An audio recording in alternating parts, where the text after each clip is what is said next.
तो दोस्तों ये है हीरो होंडा हीरो के स्प्लेंडर प्रो बाइक। इसका मैंने हेड सिलेंडर खोला है। इससे पहले मैंने टाइमिंग चेन भी चेंज किया था 1 महीना पहले, लेकिन ये जब बाइक स्मोक दे रही थी इनके वजह से मैंने आज हेड सिलेंडर इसका काम कर रहा हूँ। और सिलेंडर को मैंने बोर कराया 25 नंबर का। तो ये हमारे पास 25 नंबर का देखिए यहाँ पे सामने है, इसे मैंने बोर कराया। और हेड में सिर्फ मैंने बल्ब डाला है नया, इसका गाइड वगैरह सब ठीक था। लेकिन मैं आपको बताने जा रहा हूँ कि इसका कनेक्टिंग कैसे चेक करें। किसी भाई ने मैं कमेंट भी किया कि कनेक्टिंग के चेक करने के बारे में बताएं। वैसे हमें भी ये ज़रूरी था बताना कि बहुत सारे भाई अगर बाहर से पता नहीं चलता है उसको कि कनेक्टिंग आवाज़ कर रहा है या नहीं कर रहा है, करेंट आवाज़ कर रहा है नहीं कर रहा है, तो इसे खोल कर आप कैसे पता करेंगे कि हमें ये बनवाना चाहिए या नहीं बनवाना चाहिए। जैसा कि मैंने इससे पहले एक वीडियो में बताया था कि अगर बाइक स्मोक दे रही है और स्मोक देते देते इंजन का सभी ऑयल ख़त्म हो गया, और ऐसी हालात में क्या होता है कि इस कनेक्टिंग के अंदर जो छर्रा होता है उसमें स्क्रैच आ जाते हैं, पिन में कनेक्टिंग के पिन में स्क्रैच आ जाते हैं, तो उस हालत में हमें पूरा इंजन खोलना चाहिए।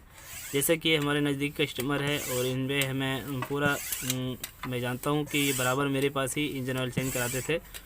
तो कभी भी इसका इंजन ऑयल ऐसा वक्त नहीं आया कि सभी इंजन पूरा सूख गया, बिना ऑयल का ही चला दिया, ऐसा कभी वक्त नहीं आया। जैसे कि मैंने इसका पिस्टन भी खोल कर देखा, इसका पिस्टन में भी वैसा कभी सीज नहीं आया। अगर उस तरह का आता है, कभी इंजन का ऑयल ख़त्म हो जाता है तो आपका पिस्टन भी सीज करेगा, इसमें स्क्रैच होगा, जैसे सीज होता है उस तरीके से आपको दिखाई देगा। तो पिस्टन को भी देखते हुए मुझे पता चला कि इसके कनेक्टिंग के पिन में ऐसा कोई बात नहीं होगा जो हमें खोलना ज़रूरी पड़ेगा। तो वैसे मैंने इसका पहले इसको भी चेक भी किया, तो बता दूं मैं आपको ये किस तरीके से आपको चेक करना है। जैसे कि हमें ये साइड प्ले तो देखना ही है। ये साइड प्ले बहुत ही कम है, बिल्कुल धीमी है। एक जो पैकिंग होता है इसका हेड क्लच वाला कवर का जो पैकिंग होता है उतना हिस्सा ये हज है, तो इससे ज़्यादा दिक्कत नहीं है। लेकिन हमें ज़्यादा जो ज़रूरी चेक करने का होता है आवाज़ जो करता है कनेक्टिंग, अगर ये आगे पीछे वाला अगर हज रहेगा तो उस टाइम ये कनेक्टिंग आवाज़ करता है, करेंट आवाज़ करता है। तो ये आगे पीछे वाला आवाज़ नहीं है। अगर आपको इस तरीके से पता नहीं चले तो 2 उंगली इस तरीके से आप बनाएं, इस तरीके से बनाकर आपको ऐसे इस कनेक्टिंग को हमें अपनी ओर खींच के रखना है, इधर खींच के रखना है और इस तरीके से खींच के हम इसके ऊपर चोट मारेंगे। तो ऐसे चोट मारने पर जब ये आवाज़ करेगा, ये कनेक्टिंग का जो कोई प्रॉब्लम होगा तो खट खट का आवाज़ करेगा।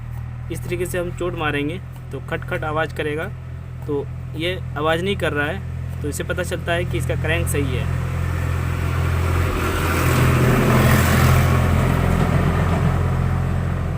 और क्रैंक का आवाज़ तो पहले शुरू में ही पता चल जाता है जिस टाइम हम बाइक को स्टार्ट करते हैं। तो ऐसा कुछ भी दिक्कत नहीं था उस टाइम में भी, और खोलने के बाद भी मैंने इसको चेक किया तो यहाँ भी कोई दिक्कत नहीं है। कनेक्टिंग बिल्कुल ओके है, कनेक्टिंग में एक ज़रा सा भी फॉल्ट नहीं है, कुछ भी ज़रा सा भी दिक्कत नहीं है। जितना चाल है, साइड चाल जितना है, इतना चाल तो अगर हम नया बनवा कर भी लाते हैं तो 500-1000 किलोमीटर में ये चाल आ जाता है। साइड चाल तो जल्द ही आ जाता है, लेकिन अगर ऊपर नीचे अगर आता है तो फिर आपको करेंट का काम कराना होगा, करेंट इसका कनेक्टिंग चेंज कराना होगा। तो इस तरीके से आप चेक करें।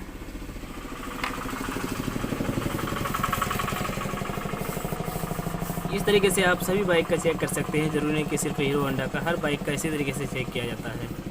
उम्मीद है वीडियो से आपको फ़ायदा होगा। वीडियो को लाइक और शेयर करें। Thank you, thanks for watching.